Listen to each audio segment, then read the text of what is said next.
Hey,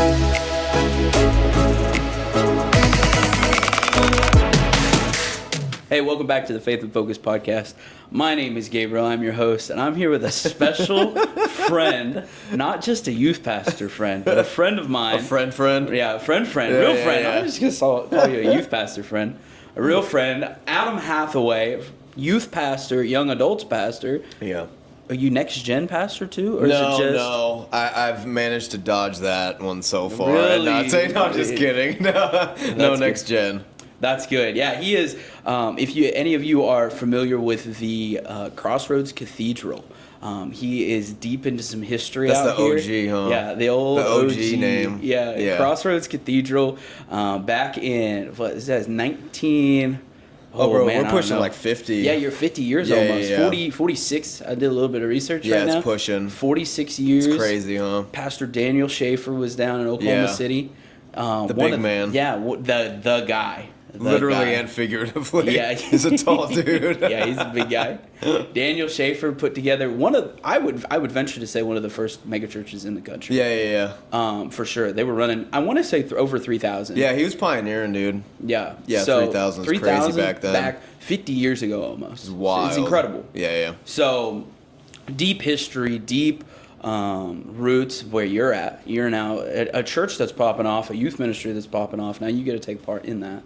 So I'm really excited to have Adam on today. Really excited to hear what he's doing in his youth ministry, but more importantly, what God's been doing in his heart and his life throughout his ministry career. And so I do want to say we're youth pastor friends in the Oklahoma City area, OKAG. We're just representing out here in Oklahoma City. Are. So I'll let him kind of tell you guys a little bit about himself, and then we'll move into his story a little bit. So. Yeah.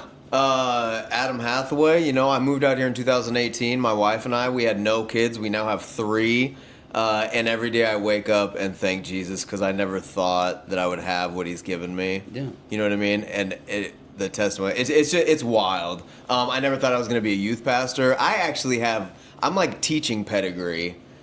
Did you know that? No, I didn't. Yeah, bro. So I moved out here from Las Vegas. I taught for 10 years, 8th grade science in Las Vegas. In Las Vegas. Okay. Yep, and then moved out here. But yeah, I went to UNLV out there. Got my master's degree out there in education. You have a master's degree? Yeah. No way. In education. And then I moved out here. Really, I just kind of got burnt out on teaching a little bit. Yeah. There's a lot of... I loved the students, which obviously translated into what to we're doing youth now. ministry. Yeah. Sure. But just the red tape and just the bureaucratic, it was just kind of not what I wanted. Yeah. I could have moved anywhere, but I had my grandparents out here. Oh, really? My grandpa's 96 now, and my grandma's 90. Still rocking it. Yeah. Dude. And so here's the cool thing. So we moved out here because I was like, I just want to really spend time with them while I can, Mom's side, dad's side? Mom's side. Okay, cool. Yeah. Is she from here? Or did your grandparents just transplant? I have an aunt and uncle out here, and my uncle is retired Air Force. He was a pilot for like 27 years. Yep. Okay. So they retired out here. They got a big piece of land, and they actually live on the same piece to where they can take care of the grandparents now. Family compound. Kind of deal, Yeah. Yeah, exactly. But it's super cool because I get to take my children over to their great-grandparents. That's so cool. And there's more than 9, like it's wild. They're holding them, and I'm like, that's like 4 generations. 4. Yeah. It's so dope, it's incredible. dude. It's so cool. Yeah, we're now 4 generations deep with ours. We have my wife's grandma is in the picture. She lives in Yukon. Yeah. And it's just super fun because my kids know who she is. Yeah. And I didn't know like my they're gonna have memories. I didn't know my great grands. I think that's such a. I didn't either. All grandparents have something that they can offer grandkids that nobody else in this world can offer. Oh yeah, for sure. Yeah. So very cool. So you have 3 kids. 3 kids and 2 boys. Yeah, 2 boys and a girl. And the girl got you wrapped around her finger yet, or? I mean, she can't really do much, so I wouldn't say yet, but it's definitely on the way. How old is she? What? She's only 4 months. 4 months now. Okay. Yeah, and she's kind of the like the Simba of the family. You know? One of the only girls? The only. Oh, not one of the only. The only. My sister has 4 boys. We had 2 boys. My dad's like, dude, like this is dope, but like, no girls. And then we had her, and it was kind of like, oh. Wow. Yeah, it was okay. cool. Very Yeah. cool. Yep, 2 boys, 1 girl, and your wife is an absolute. Yeah, dude. I don't. She's a beast, bro. She had. What's her? Is it Elle? What's your girl's name? The little one, Ellie. Yeah, Ellie. Yeah. Okay, that's what it is. She had her like 2 weeks before camp, 3 weeks before camp. Dude, she was built for camp. That's like you couldn't. And was at camp. Yeah. Had her like 3 weeks before, and was at camp. Crazy. Dude, can I? This is like super. I gotta brag on my wife just for a second. Yeah. Okay. Absolutely. You need to. Cause she works from home. She's a legal secretary, full time, right? Wow. She's raising our 3 children. They're homeschooled. And she is like honestly the brains behind youth. That's like great, the administrative. It's just so much. I'm like, she's so genius at it, and she just does it all with grace and like love. I don't deserve her, dude. God knows that. That's the beautiful thing about being a youth pastor. Is he's like, if you will heed my call, I'll give you a trophy wife, and your youth students will look at you and be like, how in the world did he pull that? Jesus. How? Yeah, Jesus. Hey, if you want to smoke, if you want a very attractive wife who's amazing and loves Jesus, be a youth pastor. You marry up. Yeah, marry up for sure.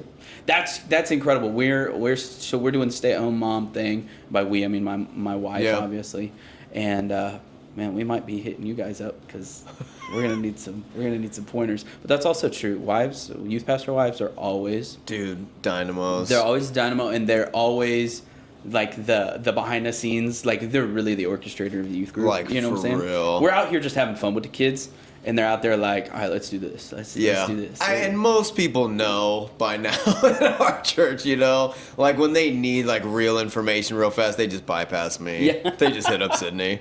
That's so funny. That's cool. And I'm okay with that.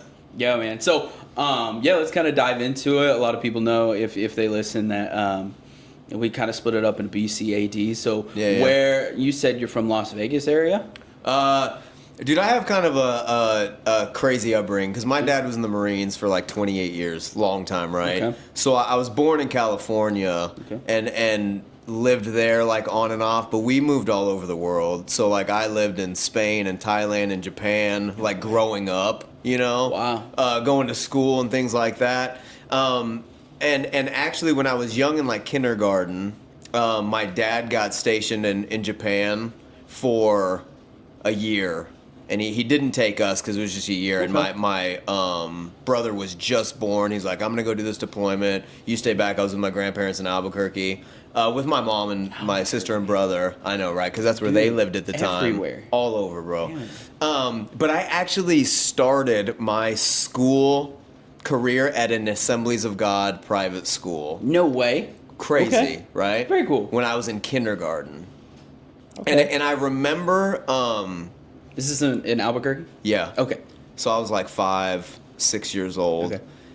And I remember really, really loving Jesus. And this sounds crazy, but I can remember this, right? Yeah. I remember lying in bed at night and just praying and like talking to Jesus about the things that I wanted or like the people in my family. Like I remember it very, very clearly. Wow. But this thing happened where as we started moving around the world, it was hard to find churches. Yeah. You know what I mean? And here's the thing. My dad was never saved. Really? No. He got saved actually when I was an adult already and he retired. But growing up, it was always mom taking the kids to church. Dad stayed behind to watch football or whatever like that. Okay. And so I found as we moved around to all these different places and we never, you're in Thailand. It's not like you're going to be able to find, like there's not a lot of Christian churches popping around, Yeah. So we just stopped going. Now, when we would come back, my mom would like plug us when we come back stateside. I mean, my mom would like plug us into churches, but I just felt like that faith was gone. Really? And so as I got older, like especially in high school, I had, zero relationship with God. Okay. I didn't go to a church. I didn't pray. I never read my Bible. So like those formative years were completely away from church. Okay, so 5-year-old, 6-year-old, you're in kindergarten, you're in Albuquerque, New Mexico. In a Christian private school. Yeah, in a Christian private school. You're remembering these things, you're learning about Jesus, you're like, But you're in it. You weren't just like, oh, I know about him, but you're praying. You're seeking him as a 5-6-year-old. Yeah. Which is incredible because your faith journey started and was probably marked by those like earlier years with your mom taking you to church and those things. So 5-6 years old in an AG school, AG church school, and then moving, uprooting, and then Thailand, back home. Another spot back home. Another spot. It's exactly back home. how it was.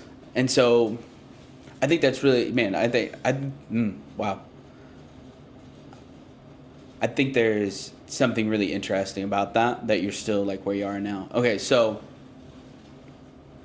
5 years old, learning about Jesus. Then, like, what's kind of the next? So when do you stop going to that school? Like, when do you guys move again? So I was only there for kindergarten, and I barely started first grade. Okay. So like there were a lot of seeds planted in that year and a half that I attribute honestly a lot of where I'm at today to the prayers that my grandmother and my mother continuously, because even though they weren't taking us to church in like Thailand and Spain and Japan, like they were very, very just devout, like Christian women. Yeah. Like they're prayer warriors. You know, like so that's what they were. And so they just kept me covered my whole life, even when I didn't know it or wasn't going to church or we weren't going to church. Yeah. But it was halfway through first grade we left. And so really every time we'd go overseas it'd be Thailand was only for like a year and a half and then we came back. Yeah. But we're only back for like a few months at a time. So we'd go to church a few times, Then we went to Spain for 3.5 years, came back. I was in California for middle school. It's funny, man, because I was so, I knew about Jesus, but I was not walking with Jesus, could not care less about Jesus. And I was that teenager that we all have as youth pastors who was like dragged to church but did not want to be there. And it was just like, when is this going to be over? I don't want to worship. I don't like these songs. Yeah. And that was me. And then we moved back over to Japan for 3.5 years where I went to high school. And I graduated out there and I didn't go to church. I remember my mom trying to take us to church one time, some little like community Christian church, and she didn't feel it at all. So I just never went, dude. And then when I graduated high school, we moved back stateside. That's when my dad retired in Las Vegas. They both. Oh, okay. And that's how we ended up in Las Vegas. Y'all moved back, and that's when he's finally like. Yep. So how many years was he in the service? 28 years. Wow. In the Marines. A career in the Marines. Oh yeah, dude. That's incredible. Yeah. Wow. Yeah, he was a sergeant major. He actually joined when he was 16. When he made sergeant. 16. Yeah, this is back in the day where they're like, "Hey, dude, you can go to jail or you can join the Marines." Oh, was that him? Yeah. What was his like? What was the dude? radio? He either like crashed a car like real bad, like DUI. Yeah, crash, when he was 16. Like in El Paso, Texas. Wow. And he attributes back then because he wasn't a Christian to the Marine Corps saving his life because he grew up in a real bad situation. He was adopted and just kind of it was a mess. Yeah. Okay. But yeah, he when he made sergeant major, which is like, I don't know if you know anything about the military. Not a ton. It's like there's enlisted and then there's officers. There's two tracks. One you have to go to college. One you're just you go in. He was the highest rank you could be enlisted. He was an E9. That's the top. But when he made the top, he was the youngest in the Marine Corps at the time. He was only 34 years old because he joined when he was 16 and just shot flew up through. It was crazy. Really? Yeah. Wow. Yeah. Man, he's pretty incredible. Side note also, dude, my dad is wild, right? So he retired. He's already had like 3 more careers. He is a sideline ref right now for the Raiders in Vegas. That's tough. That's so cool, though. Wild, huh? I mean, and the way better team to go for, but like, listen. Man, that's cool. Yeah. Yeah. I mean, forget about the pension and everything you're getting from the Marines. The military. Like, dude, it was wild. But he went back. Is that? He went back to college and got his master's, and he has like a whole like second life because he started the first one so young. Wow. It's pretty wild. But I him being in the Marines and me growing up, and he wasn't saved. Okay. And I was always like, dude, my dad is like so strict and like very. I don't know how to describe it. It just very almost like rough, aggressive, like unkind. And I always used to attribute it to the military because he just had so much pressure and he had so many, Marines under him, and it was a very high tension job. Yeah. And I didn't realize actually it was when he got saved that I was like, oh, it's because you didn't know Jesus. He's. I'm like, who are you? Really? Just a night and day different kind of thing? human being. Really? Like so kind and generous and gentle, and I'm just like, it's wild. How old were you when that happened? I was already out of college, so it was like late. 25, yeah, 26? mid-20s. Okay. About in Las Vegas. They got plugged into a church out there, and my mom just through the years, like I said, I'm telling you, the prayers. Of the righteous man availeth much. She just kept praying over us, and he finally just got warmed down. Yeah, they were all praying for him and for you guys. Yeah. So you're moving. So first stop's Cali. That's where I was born. Born in Cali. Yep. Moved, made it to Albuquerque. Yep. Till first grade, Thailand. Yep. Back to Cali. Then we went to Spain.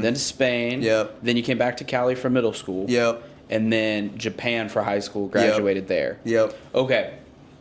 So what I'm really interested in is like, your mom a Bible-believing Christian her whole life? Yes. Practically? Yes. I imagine that's attributed to the grandparents. Mm-hmm. So did she try to lead in the best way that she could? Like, even if you couldn't find a church, because base churches, those aren't. They're always kind of tough. Yeah, they're kind of like the non-denom, very. Well, everybody's there. Yeah, so Baptist, you kind of have Mormon, to, Yeah, like everybody. She always did the best she could, but it was, and my mom, she's the best. Yeah. Like all our mothers are. Absolutely. But a lot of, looking back, people would say, like, dude, he had the best, like, all-American upbringing. Like, I played every sport. We were traveling around the world. We were, like, a together family. Like, we all just, it looked wonderful, right? Yeah. And the thing that I found is that when I started college in Las Vegas, and Las Vegas will eat you up, depending on what you're doing, none of those things saved me. Okay. From what I was about to go into. Okay. And I see sometimes these students, and they're placing all their faith in their friends and their relationships and their sports and their academics, and I'm like, none of that is going to save you when things go sideways. Yeah, absolutely. And so you better get it right with Jesus. Yeah. And I think that, and it's not to fault my mom, it's just that I was never placed firmly on that foundation of Christ. We never like read our Bible. We never really prayed together. Like while she was a praying woman, it never, and I don't know if it had to do with the dynamics of my dad, but it was never a family thing. Okay.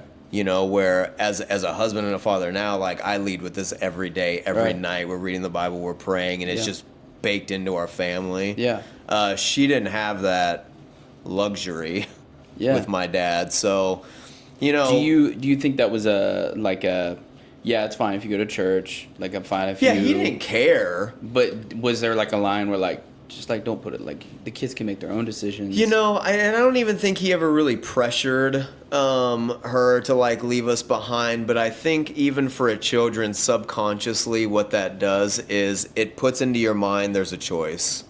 I don't have to go to church. Like, it's not that important. A fair point. My dad's not doing it. Like, even if I'm going. Especially as a boy watching your dad growing up, even subconsciously, like, seeing that, like, mom's going, but I don't have to. It's just kind of a weird, I always felt this weird feeling when we would separate of a guilt to stay home even though I didn't want to go.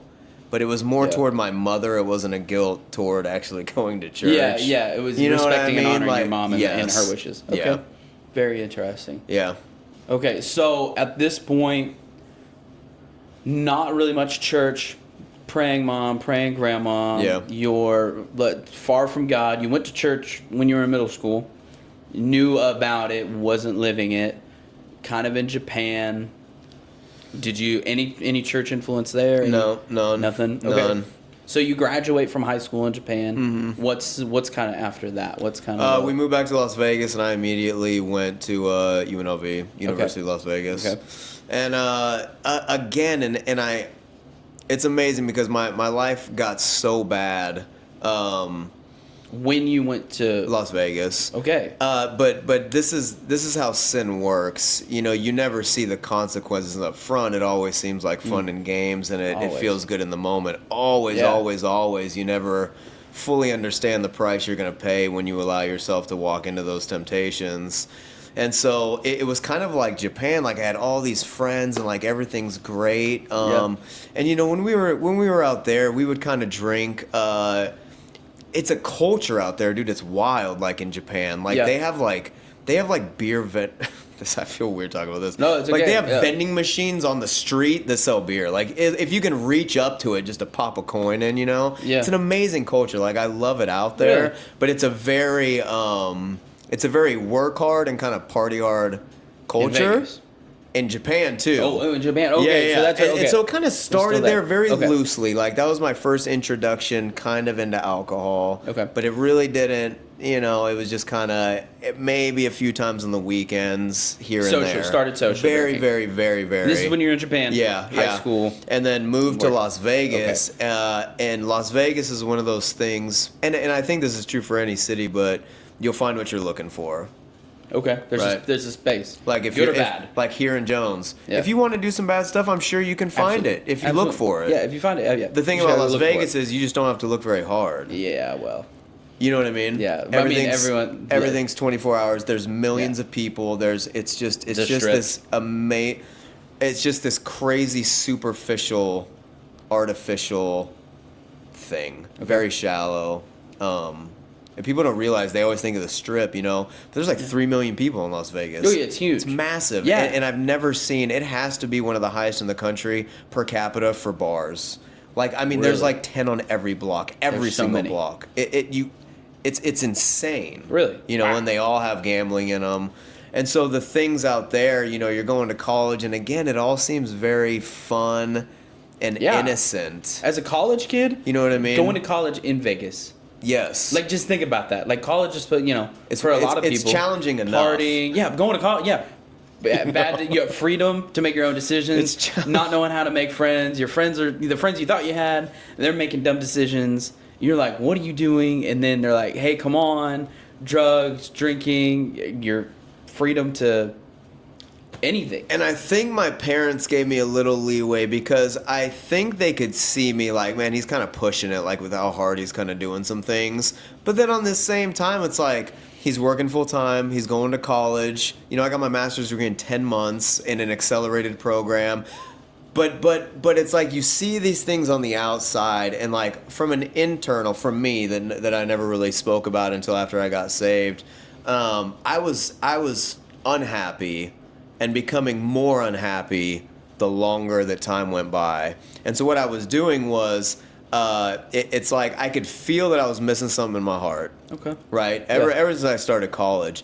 But I kept myself inundated and surrounded with a ton of people at all times. Okay. Very extroverted. I'm not. Oh, you're not? I'm very introverted. Really? Okay. But I needed to not feel, when I was alone, I would become acutely aware of what I was missing, whatever that was. Whatever you were so feeling. I would stay around people just to not have to face that. Yeah. And so I found myself hopping from, you know, group to group, thing to thing, place to place, chasing almost this happiness, which is a horrible way to go through life. Literally chasing happiness, chasing the wind. Literally. Yeah. Chasing happiness. That's crazy. You know, and people, I was a teacher like for 10 years. So is this, so for just, you're at University of Las Vegas. Yeah. So you mentioned drinking. Are you an alcoholic, or are you not just yet. like, not yet. Okay. Not yet. So we're working to that. Yeah. You're making these choices, but your parents see you as a contributing person to society. Yes. They're and like, almost everybody does. Yeah. You know what I mean? Yeah. Because you look on the outside, you're like, oh, he's successful. Yeah. He's got a family, he's got friends, he's got money, he's got a career, he's got degrees. Like, so of course he's fine. The story of your life is like outside, where you know, even when you're growing up, we're playing the sports, we're traveling the world, we have a nice family, it's all put together. Everything's good. Go to college. Yeah. I'm happy. I've got a job. I'm contributing.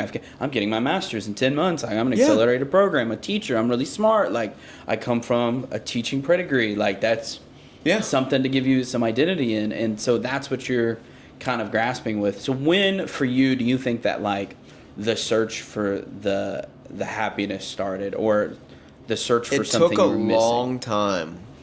It did. I almost describe myself as like Dr. Jekyll and Mr. Hyde. Oh, yeah? You know what I mean? Yeah. It took a long time, and I don't even really know the point when I crossed over the line to like, oh, these things are kind of fun, to where now I'm using these things to try and comfort myself. Yep. You know? It's a very small step. Like I see some of these teenagers, you know, and it always starts small. Sin works in degrees. And they're like, well, I just drink, you know, once a month. Yeah. And you don't realize the point when it's like something hard or painful happened in my life, and now I'm doing that not for fun but to comfort myself. And it's such a small step, and it's the enemy is so subtle in how he gets us there. You know, when you compromise with sin. Yeah. And so I don't even remember when I crossed over the line. You know, it took 10 years to really wear me down, because I was doing it the whole time. Okay. But it just got to a tipping point to where it was like unmanageable. So the unhappiness, and when did you notice the idea that like I'm unhappy? Is that what you're kind of referring to? Like I'm noticing it, and the step I got to like full blown depression. This is like, after high school, after coming back. Okay, yeah. So this is all in college. Okay, this is all in college. even so when you go at least to get a teaching degree in college, you know, you go through 3 years, and then the last year you're kind of doing like practicums. Yeah, observational hours or whatever. You know what I mean? Like you're going into schools and you're doing anything. And actually, I remember then the partying kind of ramped up a bit. As a teacher. But here's the thing with teaching, and this was probably my downfall, is that you had summers off. Oh, okay. But so you're still getting paychecks. Yeah, and like, what are you gonna do? Like my classroom's set up. Like, what else is there to do? Like you're not allowed in the school, even if you wanted to be for 3 months. So it's like you're just like, I don't know. Let's go. So that's when it really ramped up for you. Yeah. So the summers, because you say that, and I'm like, picture like Mr. Hathaway, like, yo, Mr. Hathaway, what's up, dude? And your kids are like, what are you doing here? Like, why are you here? Like, Mr. Hathaway getting turned up at a party like during the week. So it's in the summers. So here's the thing. I used to make it a rule. Here's the thing too. You know, when you try and control sin, and I don't know if you've ever experienced this, right? God let me go through the gutters, dude. I mean the gutters, so I can speak to it now and tell. Like, I've literally experienced both sides. Like, living in Las Vegas, every single thing that the world has to offer, and I mean everything, I've tried, and I've experienced Jesus, and I can say infinitely which one is better. Yeah. Do you know what I mean? I used to try and like control sin to trick myself into believing that I had a handle on it. Yeah. So I'd be like, okay. We're only going to drink on the weekends. Yeah. And if I can do this, then I know I don't have a problem. Okay, so it's funny you bring that up. So like the hard switch will come back. Tom Holland kind of was like that. Yeah. Spider-Man. Okay. Yeah, Spider-Man. He was like, I'm gonna do, was it dry December or something, like dry January? Yeah. And he was like 30 days. Yeah, 30 days. And if you can do that, you can. That means you're not addicted. And he went a week. He was like, I'm fine. Well, yeah. So he went a week. I'm like, I'm fine. Next couple of days, he's like, no, I can't. Like, this is bad. It's wild. So he was like, this is bad. Like I am. Like I really want it. And like I'm hurting. And so he's like, all right, I'm gonna do this for 3 months. And he got 3 months in. That. He gets 3 months in. He's like, "Oh, this is bad." Like and he's starting to notice his body. He's like, "I feel way better." Yeah. And he's like, "Okay, I'm gonna do 6 months." Starting off dry January, he goes 6 months. So like June, July, however that worked. And by the time he got there, he was just like, "I I never want that again. Like, I don't want the taste. So he actually made but he apparently he likes the taste of beer. So he made a 0% alcohol. Oh yeah, the beer. non-alcoholic. The non-alcoholic beer. And so he's got a line for that, and I just think it's so interesting because you're like bringing this up, and it's the idea that one of my college professors is, and I hope I don't butcher it, but sin will take you further than you ever wanted to go, make you pay more than you ever wanted to pay, and it'll make you stay longer than you ever wanted to. It's the absolute truth. You know, and it'll always pull you further. And sin will never compromise. It wants it all. So for us to think that we can compromise with it and like, well, hey, let's do this, and then you stay there, and only in this part of my life it will spread like a cancer to every part. It just cannot, it will not happen. It's like I used to have these little tests with myself, but I wasn't even saved. So to me, this is just coming from like a worldly place. Like I kind of I feel like danger kind of, I don't want to like mess up in my job. Right. I want to do very well at it, and I was at a super affluent school. We had like famous kids in our school, so I was in this really nice area. And so I'd be like, all right, we're just gonna, drink on the weekends. Self-preservation. Yeah. Self-discipline. Yeah. Okay. And some of us guys, we got a lot of pride, dude. So listen, it took me 10 years to get worn down in my own strength. The Lord's like, I'll do it. That's fine. We'll. And here's the thing, that the enemy plays the long game, but then God is faithful and merciful, and he'll go with you, longer. If you'll let him. Yeah. And I try to communicate this to students that I see kind of doing some things. And this isn't like good or bad, but like being from Las Vegas, I hear about students, they're going to the casinos and stuff, and they think it's all fun and games. And I'm like, listen, man, the enemy will play the long game. Yeah. You don't know where this is going to take you in 10 years. Yeah. Like why open that door for a temporary little dopamine rush, a little temporary high, Yeah. I think one of the, and I don't want to, because God is a master strategist, and he knows, in Romans 8, he says, if you want those desires more than you want me, here's the thing, I'm a good dad. I'll let you have it. I will let you self-indulge yourself so much till you're sick. You're sick. Oh, yeah. And I'm just going to it's essentially like him be like, here, I'm going to cover you. Mm-hmm. But God, I don't want you to. How about you move off? How about you get out? And he's like, and here's Adam, 10 years later. I am worn, rugged, dirt tired. Done. Yeah. Done. So this is when you're alcoholic? Is this kind of like where we're at? It's not yet. So we're still moving towards that. I always had this misconception that I was controlling it.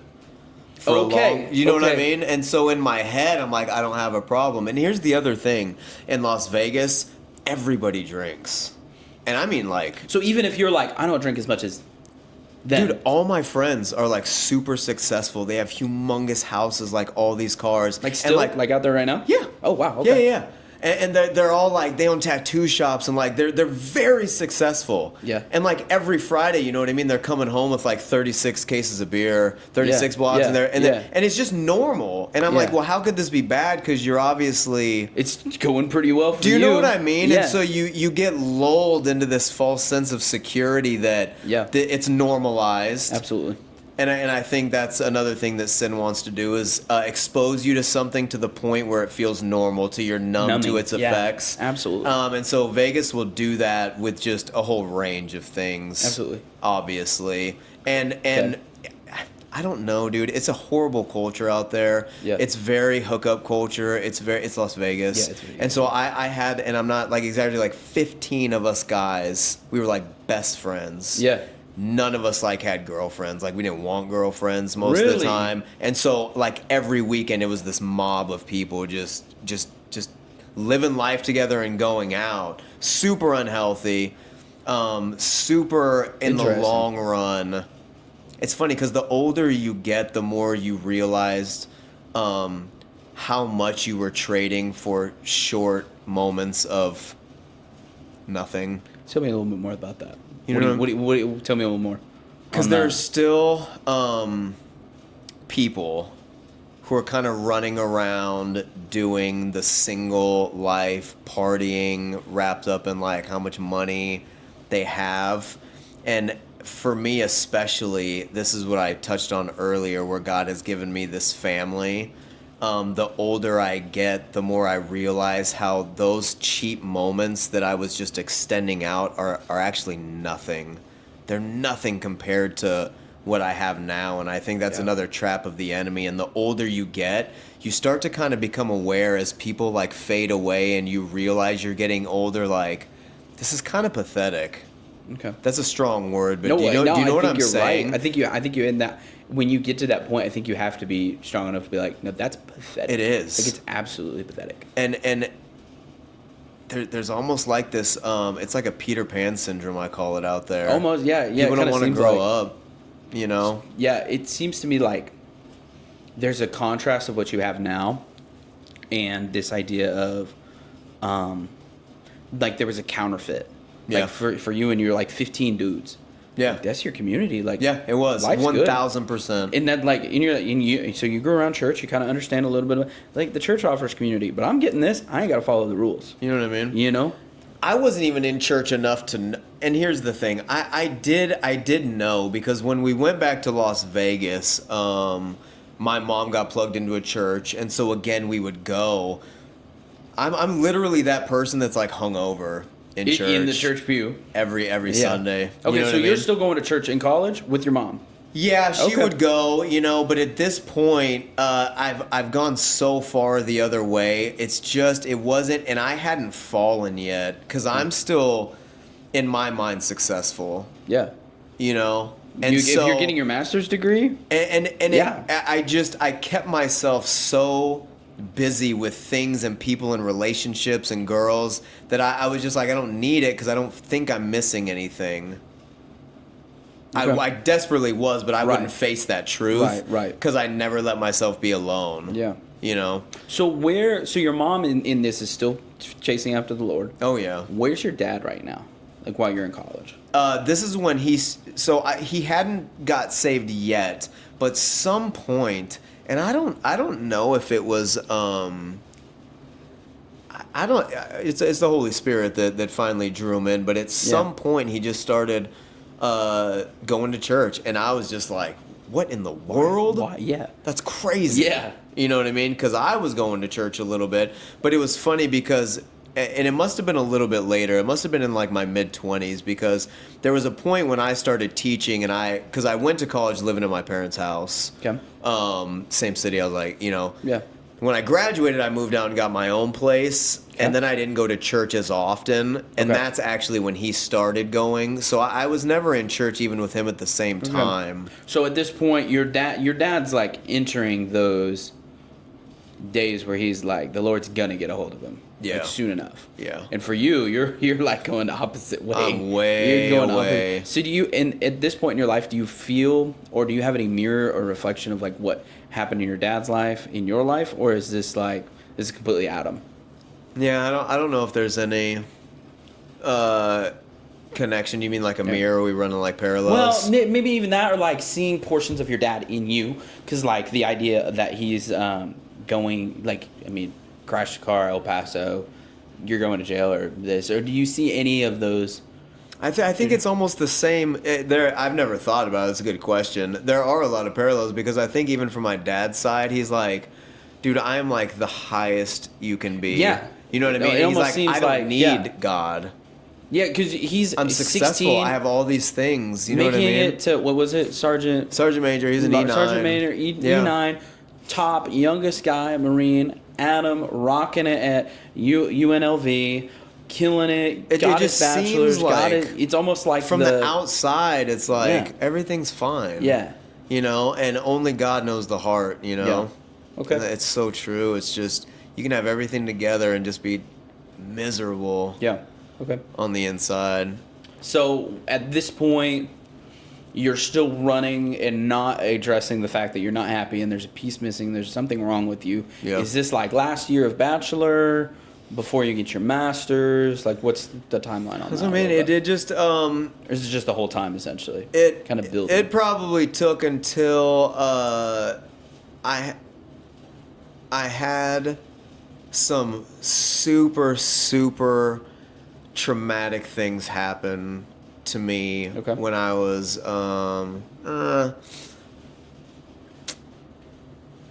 probably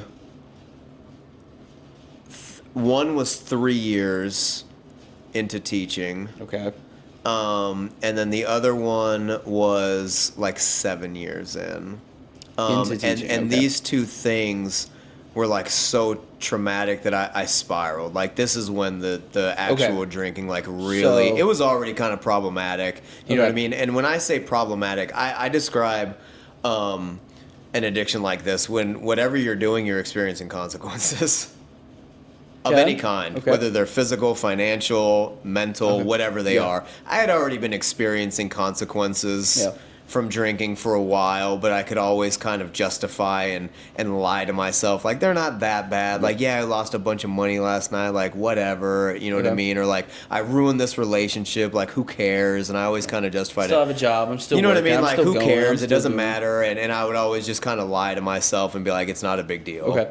Even though it definitely was. And I was definitely going on the wrong You're still just trajectory. Do you know what I mean? Okay, so you graduate. So you get your you get your bachelor's in teaching. Yeah. Elementary education, secondary education. It was elementary, and then I had to get certified, like retest and do everything to go into 8th grade. Okay, so so that's still secondary education considered, right? Okay, and then so you do that. When did you get your master's? Right after I took a year off. Okay, so a little gap of my year. first year teaching. Okay. To make sure I could handle it and do everything. Right. And then I did my master's after. Okay.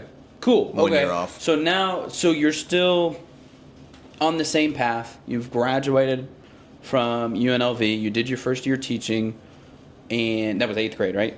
I started in 5th. So you started in 5th grade. Yeah. Okay. And did that for 3 years. And this is all in Vegas. Yes. Okay.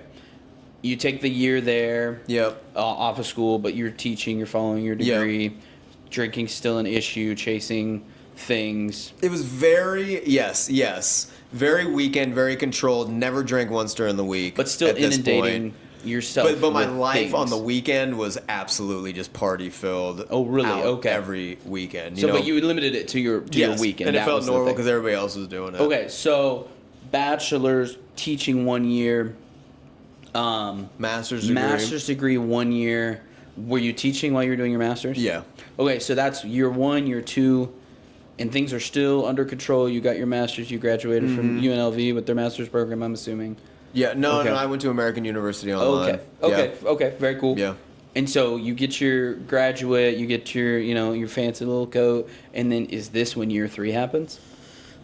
Yeah, then year 3, traumatic thing, like for real. Okay. And it that was probably the first tipping point.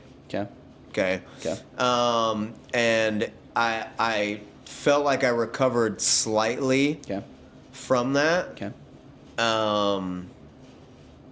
Like that year? It took me a while. The drinking and stuff definitely kind of ramped up. So it wasn't just on weekends after that incident. No, it still kind of was. But the intensity definitely ramped up. And to be honest, I don't even remember exactly when it crept in during the week. I just remember after this first experience, and it's crazy just what God has healed me from and brought me through. I don't even remember when it crept in, but I was I was damaged after this. And at some point also in there, because it's Las Vegas, I guess it's any place now, but I was introduced to drugs for the first time, which also started on the same trajectory as drinking. Like, we're just doing the weekends, just a social thing. When you're teaching? Yeah. Yeah. So this was when you were introduced when you were teaching? Yeah. Like after school? Or during, like when you were in university? No. This is after. Okay, this is when I'm teaching already. So this is still when you're teaching. Okay. Yeah. That's when drugs get It's almost hard to. And again, you're looking at the people that you're around, and you're in just like the most like lavish places, and all these people are just like wildly successful, and it feels so normal. You're like, this is what you do to be successful. You know what I mean? This is what you do, and this is how you have fun, and this is how you release, and it's just normal. Yeah. Okay. And looking back, it's just like, gosh, it is so horribly abnormal. Okay. It's so devoid of just everything that you need. Yeah. In actuality. Hey, listeners. I just wanted to let you know that we're going to take a pause in the conversation. Me and Adam had a private conversation about what had happened in his 3rd year of teaching and what had happened in his 7th year of teaching, those 2 traumatic experiences. And we want to honor him and his time and his story. And so I just want to let you know the brief cliff notes of what we talked about, because it may get confusing in the next portion of the conversation. And I'm just going to kind of tell you that in year 3, his 3rd year of teaching, Adam had a traumatic experience that brought him to a pretty low space. But he had found some healing over that next year, and he told me that he had switched schools from 5th grade and started teaching 8th grade at a middle school, and things had gotten better after that year of healing. But then he was met with the 7th year of teaching traumatic experience, and that's what Adam said brought him to his knees, to the bottom of the barrel, and he said that he needed help. This is where he fell into complete drug addiction, complete alcoholism, and at this point in his life, he said that he needed to get some help from his parents. So he got the gumption to talk to them and say that he had a problem. There was no way of going back, and so he was done teaching, but he needed the help from this traumatic experience. So his family was great. They loved the Lord, so they sent him to rehab in Florida, as far away from the situation as they could get him. And so you're going to hear us talk about his rehab experience a little bit in this next portion of the conversation, where he talks about rehab and how he was down there for 30 days and he was sober at that point. But the idea was that they'd clean him up mentally and not replace it with something spiritually, at least at that rehab. So you'll hear him talk about some of the issues of being clean physically and mentally that made him feel empty. And when he was empty, there wasn't something to fill him like the Holy Spirit. And he talks about that here in a little bit. So I just wanted to make that known to you guys as listeners. As we jump back in, we're going to talk about right after rehab, after the traumatic experience of his 3rd year teaching, and after his traumatic experience of year 7. So I hope you're enjoying this story as much as I enjoyed the conversation with Adam. Let's get back into it. Physically, I'm clean. Physically, I'm fine. I'm healthy. I'm in the gym again. Maybe they taught you like, hey, here's some steps mentally. No. When you're down there, it's like it's holistic in the sense they're like, we're putting you on vitamin regimens. You have like a dietitian. You're going into the gym. Like you're doing all these things, right? So that's helping you mentally some. It is, but here's the thing: mental help without the power of the Holy Spirit is really nothing. It's a fake worldly solution. Come on. Right? And so you get these things when you come back, and it's a facade. Oh, man, dude.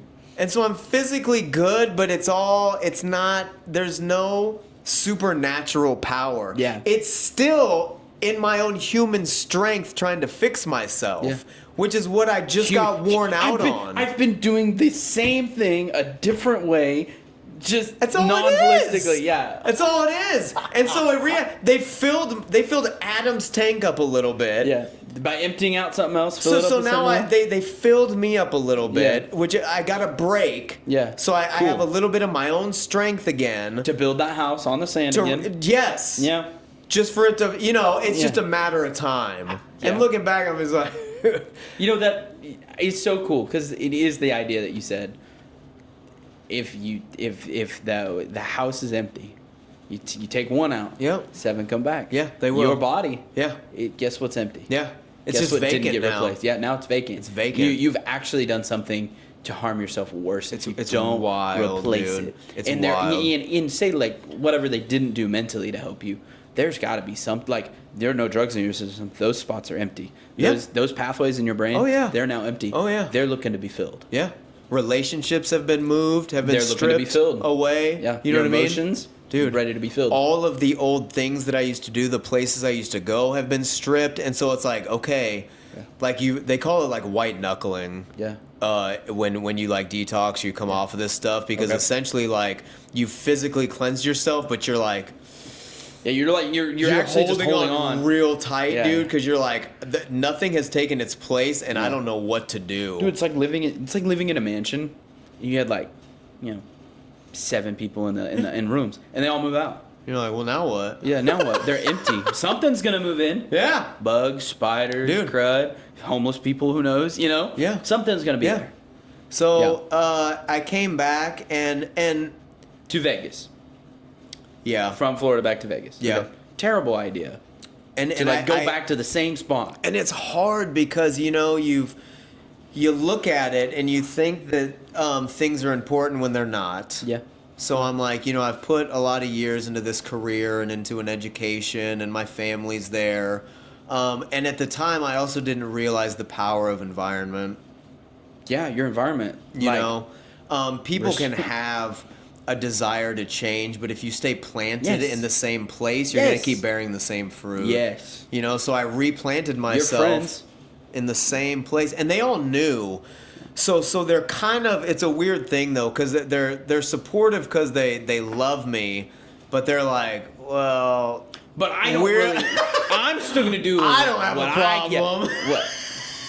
I don't have a problem. So I'm gonna keep doing the thing, and so it's a weird thing. It's like, well, can I hang out with these same people and just like be sober?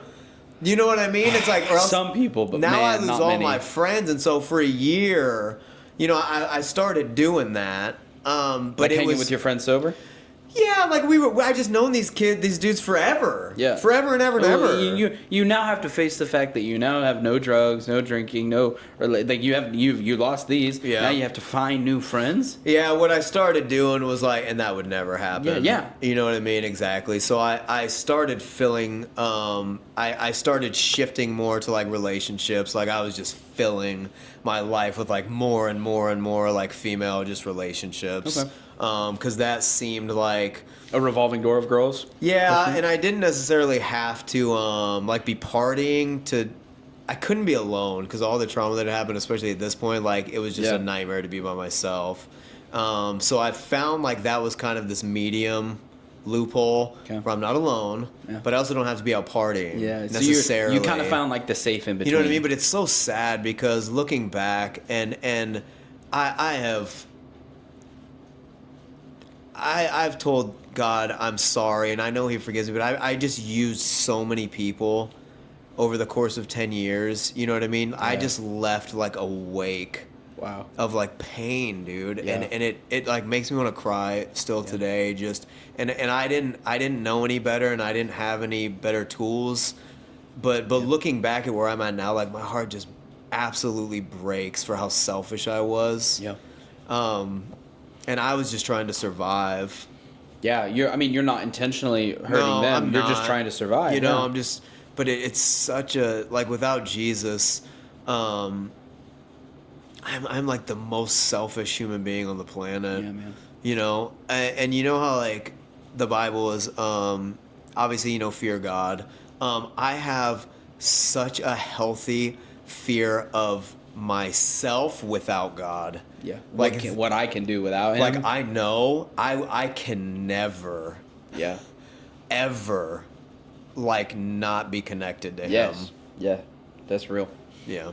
Yeah. Okay, so year 7, rehab, you are now sober. Yeah. Congratulations, Adam. Yeah. Do you know Jesus? No. And that's the other thing. It's it wasn't a Christian rehab. Yeah. I don't know that those they desperately need to if they don't exist. They do for sure. My dad being a new Christian, I don't think he even fully understood the necessity of still everything needs to be through the lens of God. Yeah. It's still kind of this tangential kind this of like... This is a really good one. Let's send him here. It's just, still like the world has a lot to offer. This is the best. Let's send him there. Things, You know what I mean? And it was good. It was good, but... some people are successful on that, but and for Adam, it just wasn't the thing. But you're sober. Yeah. I made it a year. A year. Yeah. And it's funny because I went during the one summer when I had off of teaching. Okay. Taught the whole year sober, and it was actually a good year, but I saw things already creeping into where I feel still I'm missing a lot of things. I'm still very unhappy, even though I'm physically well right now. So you're starting to find out, okay, this may have not been making me happy. It just obviously wasn't making me happy, but the lack of it's still not making me happy either. Oh, yeah. Okay. Yeah. No, I understood that almost immediately, actually. Oh, in like Florida, or like when you got back? No, when I got home, I was almost immediately like, Still not what I'm looking for. Could not be further from being fulfilled right now. Wow. Or having peace. So the freedom wasn't what you were looking for? No. Still, wow. It almost did nothing, but because I had kind of reset and built up a little more atom strength, I was able to withstand a year. Yeah, you could do that. You know? And it wasn't until we came out to Oklahoma, because we were coming out every summer to go to the lake, it was awesome, that it was just a random night. They say if you've ever been around people in addiction or with anything, before you relapse on drugs or you take that first drink, you've lost that battle a long time before. Oh, really? And what they mean is like you've been going in your head back and forth and like justifying it or wrestling with it. Yeah, it's been a small... And if you're already there, you've already lost it. Yeah. It's just a matter of actually when it's going to happen. Not if, but when. Yeah. And so, at least without Jesus, without that supernatural power to overcome, I'm telling you, your own strength, you're just going to fail constantly. So Oklahoma's... I lasted a year, came here to Oklahoma, and that's when I relapsed and went back on. And when I relapsed and came back on, the timeline was so much more intense and so much shorter. Like we were saying, you clean something out, you clean one thing out, and 7 more things rush in, like the Word of God says. Right back into it. So it only took, I would say, a month for me to get back to not only like where I was, but worse. Even worse. Even worse. So it had taken like 10 years of me building up to going to rehab. It took about a month. A month at rehab, a month back to where you were. Yeah. So. It did not. It was shocking. Wow. How fast it happened, and it was, and I never actually recovered from that as far as my teaching career went. So you were kind of done after that. Yeah, it was like on and off a little bit. How many years is this? Like 8, 9? Yeah, it actually crept somewhere. Maybe it was about 8 or 9. I must be, and here's the thing, I don't think about this, dude. I'm missing like a year or something in there. Yeah. Because actually, the beginning of 2014 is when I stopped. I was like, I don't. You stopped teaching? Yeah. Okay, 2014. It's like, I don't have it in me. So you moved out here in 2018, so we're getting there. Yeah. We're getting there. I don't have it in me anymore. Okay. You know, well, you just didn't have the teaching capability anymore? Or? No, I was still like fully capable. I was so depressed that I didn't have the desire to like be around these kids and speak life into them. I needed, and it wasn't even that. I was in so much pain from all the things that had happened, and like rehab doesn't solve that, and like my friends didn't solve that, and nothing solved that. But the drinking and the drugs numbed me from it. Right. I found better than medication. It's cheaper. Do you know what I'm saying? So that numbed me from what I was going through, and so I realized I need this to not feel that, but I can't do this and teach at the same time. So that's where the teaching. You made the choice. So I'm prioritizing my own survival at this point. You know what I mean? So like I need this to be able to just live, and I can't do this and teach at the same time. So I'm going to give up teaching. Wow. So that was devastating to my parents, obviously, because they know I'm struggling, you know, and just like they'd probably known you'd relapsed. Oh yeah, and it's just not. But now, like the whole thing, your whole forefront of like, it's not that bad. Okay, you don't have a job anymore. Yeah, you're not you're not producing to society anymore. You're now. It's crazy. You are bad now. Like it is bad now. You know what I'm saying? So you're no longer teaching. What do you do to like support yourself? Then I guess. So at the very beginning, I had gone to like, they call it inpatient rehab, where it's not like you're not going away and isolating for 30 days, but essentially you're going into a place constantly and checking in, and they're trying to put you on medication to just get you to where you need to be, you know, like anxiety medication and all this like. Do you even like that was stuff. that worse than like Florida almost? You know, it just numbs it. You know, well, but the thing is, it got me to a point where I was like, okay, I'm gonna get a couple jobs where I can still, because I was still super high functioning. Yeah. Where I can still like drink and do drugs or whatever to numb myself, but I can still work. So like I worked at Home Depot for like a year. Okay. Kind of under these circumstances, right? And I'm just enough to get you alcohol, drugs, and I'm still just kind of like keeping my house and stuff like that. Okay. You know what I mean? And so that went on for a little bit, and then it got to a point.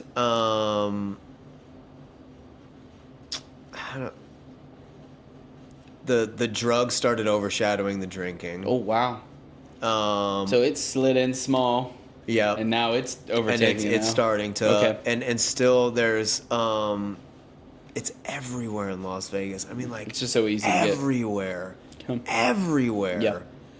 You can walk outside anywhere on the strip and you'll be offered drugs like 15 times. No way. Everywhere. Wow. Now, and that's on the strip to like tourists and people, but I'm saying just in the city in general. It's very close to the border in California. Like it is very everywhere. Easy. Yeah. Okay. That started to overshadow very quickly. And I was mixing. They overlapped for a long time. You know, obviously from where the alcohol, the drugs, alcohol, drugs. But then that started to overshadow, and I found that the people that I knew and the circles that I was kind of running in, that I could make a lot more money. Kind of. I don't even like I still don't even like saying it, you know, being a middleman for drugs and stuff like that. Okay. And it was a very easy way to support myself, and I didn't really have to try. Okay. And you made probably a lot more money. Do you know what I mean? 100 times more than Home Depot. Easily. The problem with that, there's 1,000 problems with that. Well, there's also the supply and demand. If there's so much there, then. It and God again is just like he's dragging. You're so close to your breaking point, and you keep trying these little humanistic ways of trying to prevent the break. Yeah, you've gotten so close, and he knows. He's like you keep thinking you're preserving, and you're just getting closer to the final breaking point.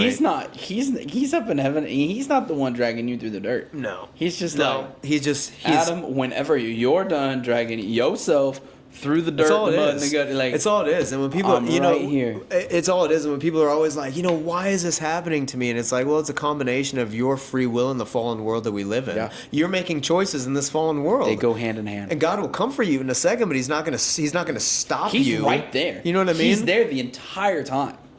But so I slipped into that, and looking back, that exponentially shortened my timeline, I think, to my breaking point, which is actually a massive blessing. Okay. In disguise. It was a massive blessing. Like you were just like, all right, well, let's speed it up. Yeah. And here we are. And it was still going very well and very easy for me for probably a couple years, a year and a half. And then I was in Las Vegas. I was just renting this big house that I was in. I'd been in there since I was a teacher. Okay. But that's how I was paying all my bills. And I was just living this lifestyle. And again, at the time I was like, this is the worst. But looking back, I'm like, thank you, Jesus. It's so funny, man, how these things work. The person that owned this house was like, I'm going to sell the house. You know what I mean? So I can't rent it to you anymore. So now I'm losing kind of my Adam's home. About to be homeless. So I go for about 6 months, and I'm just staying in all these hotels on the Strip for 6 months. I'm living in hotels on the Strip. So much money. Yeah, now I'm spending like $4 or $5 grand a month just on the hotels. Just a hotel, dude. You know what I mean? But I mean, you could have just found another spot. But and here's the thing, at that point, you know, it seems like easy like that. You know what I mean? Like, just find another house. Find another and I was house. like, I was so lost, and I was just like, who cares? Like, I don't care. We'll just go live in hotels. Like, it don't matter. Okay. You know.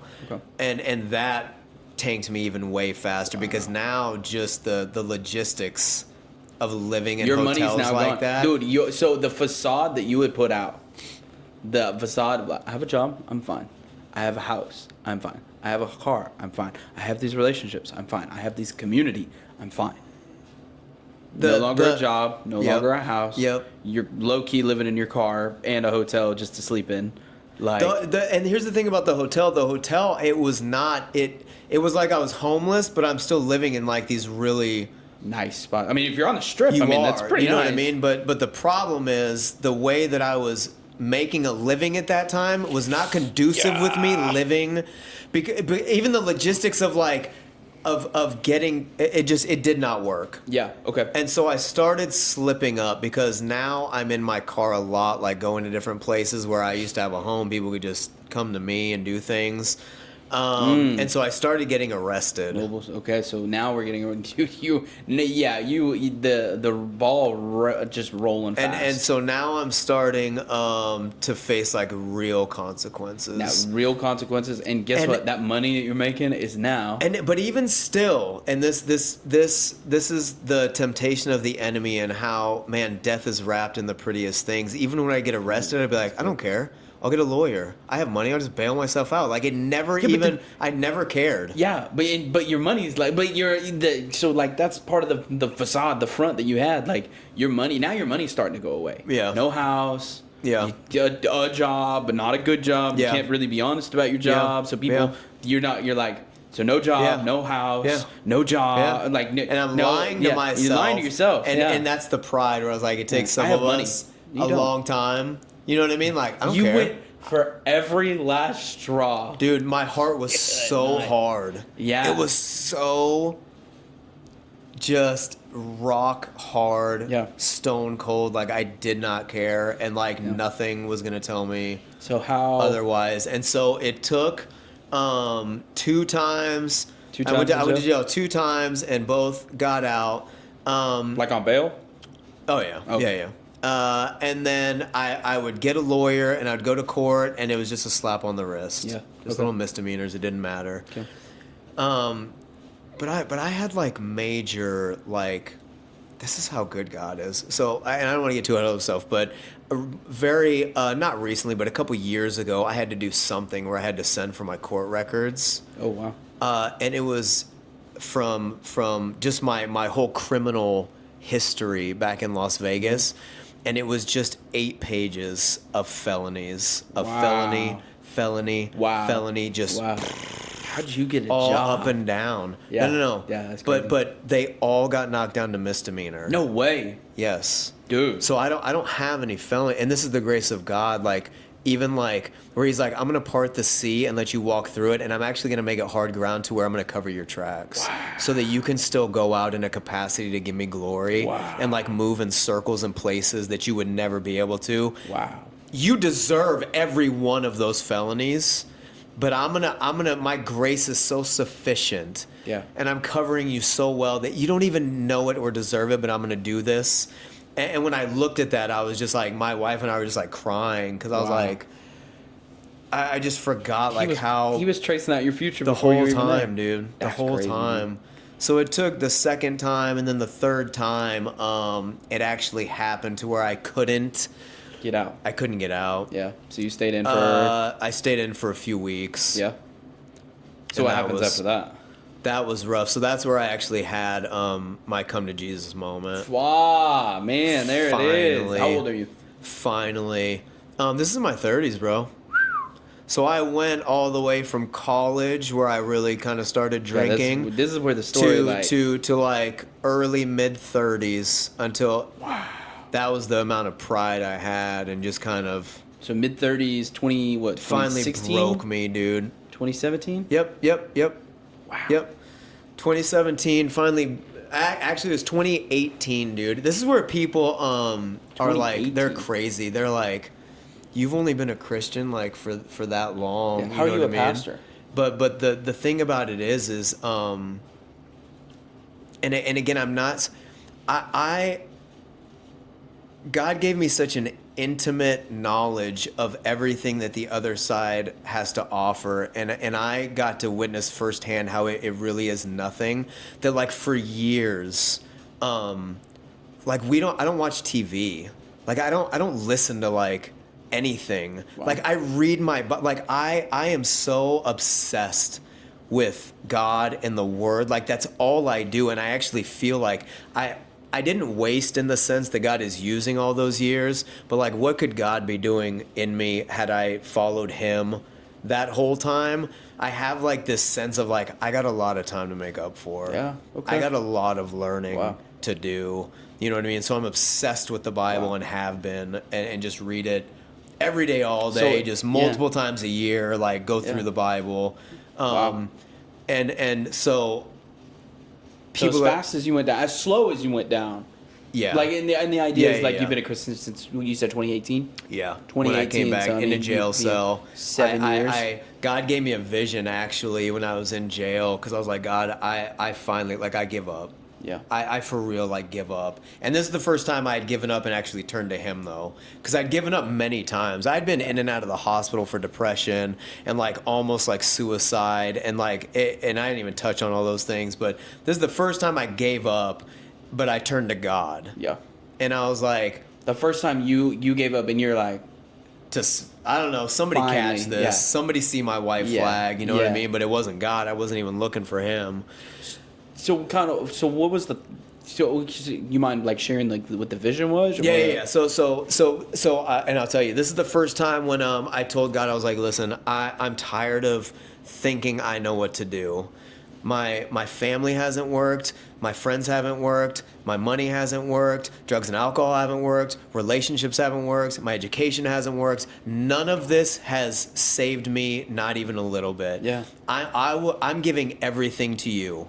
And I made a promise to him there, and I said, if you just open a door, I don't care what it is. I don't care how scared I am. I don't care how unqualified I feel. I will walk through that door. And he gave me this vision when I was laying in my jail cell, miserable. Yeah, literally. Because now I'm having to detox again in jail, which is a whole different... Which is way worse. No dietitian. Oh my gosh, dude. But he gave me this vision of driving a U-Haul, and it was always at night, and there was always in the stars were just like so crazy crystal clear. And I had Sydney at this time. She is a saint, bro. Oh, I was Sydney, married. You were married at this time. No kids or anything like that. And I can circle back to that, how like people can't save you. Yeah. You know what I mean? They can point you to the one who does, but even a marriage that I thought is what I wanted did nothing because I was still a wreck. Yeah. But it was us driving our U-Haul to Oklahoma. Wow. He gave me that, and I hung on to that. And so in jail. Oh yeah. Yeah. So was it like a vision, like you woke up, like a dream? It was like I just kept having it. Like I would be laying in my cot at night, you know, and they would do lights out, and you're just sitting there, and it's hard to sleep in jail, bro. It's like... Couldn't imagine. Yeah, I don't recommend it. You don't recommend those beds? But every time I would just be laying on my cot at bed, it would just be the same vision over. It would be, we were driving just out in the open country, and I'd made the drive many times. You knew where you were. Coming to the lake every summer. Oh, okay. And so he would just give me this vision of driving out in the open parts of these fields in a U-Haul at night with Sydney, and I just kept having it. Wow. And I hung on to that, dude. The second I got out, I was like, okay, we're not staying here. And I think this is wisdom that God finally gave me, is like, your heart's ready to turn to me, but you can't stay here and do it. And like some people can, but I have something else for you. Yeah. And so as soon as I got out, our mission was then to move to Oklahoma. Yeah. Okay, cool. So at this moment, you're married to Sydney. Yeah, dude. In the midst of all of that, Sydney was born and raised in Las Vegas. Okay, so she's from the Vegas area too. Yeah. Okay. And we met through mutual friends. Okay. Never been a Christian. She never had been either. Never. Okay, so how'd y'all? So here, this is cool. Okay. Yeah. This is what I need to know right here. This is how good God is too. Yeah. Even in the midst of all of this chaos, and when I'm going to church sporadically, with my mom, still as a middleman, no job, no real job, no house. Okay. She gets baptized. Sydney. Yeah. Really? Never been to church until she met me and my mom. And she caught fire. About it, and it was still I'll call it a slow burn though, because she's married to me and she's a baby Christian. Yeah. So you know what I'm saying? She doesn't have the strength to lift me up, and so we're still a mess. Yeah. But now the seeds of faith have been planted in her. So where was she living? So she did she have like a house or something? Her mom lived in Las Vegas at the time. Okay. And there's another part of the story I didn't say, but at the beginning of our relationship, she's an only child. Okay. Her dad was actually crazy successful, and lost a battle to alcoholism as well, and actually committed suicide. And it's so crazy because that's exactly what my life was going toward had not Jesus radically intervened. Changed, yeah. You know what I mean? Yeah. And it's sometimes you know things, you just want to shake it into people, like money and all the things that the world has to offer does not bring peace and fulfillment and real joy. It just doesn't. Wow. They're temporary distractions. And the enemy hopes to distract you long enough for you to be permanently to be done. Separated. Yeah. For the season. Yeah. So he committed suicide at the beginning of our relationship. Man, that's tough. So now it's just her and her mom. Wow. Yeah, it was rough, man. And looking back though, that might have been part of the thing that propelled her to get baptized, and she probably saw that. You know what I mean? It was just man, that was rough. Yeah. So yeah, she was married to me in the midst of that. That's crazy. Yeah, I want this guy. You know what I mean? In and out of jail, felonies, misdemeanors. What's this guy? And she's just... That really is the Lord. I'm telling you, man. I'm telling you. Just drop him. And I was such a wreck, Yeah. It's amazing now because our marriage is so healthy. Yeah. And there's so much joy and just life and sacrifice and generosity. And people look at it and think that's how it always was. And I say no.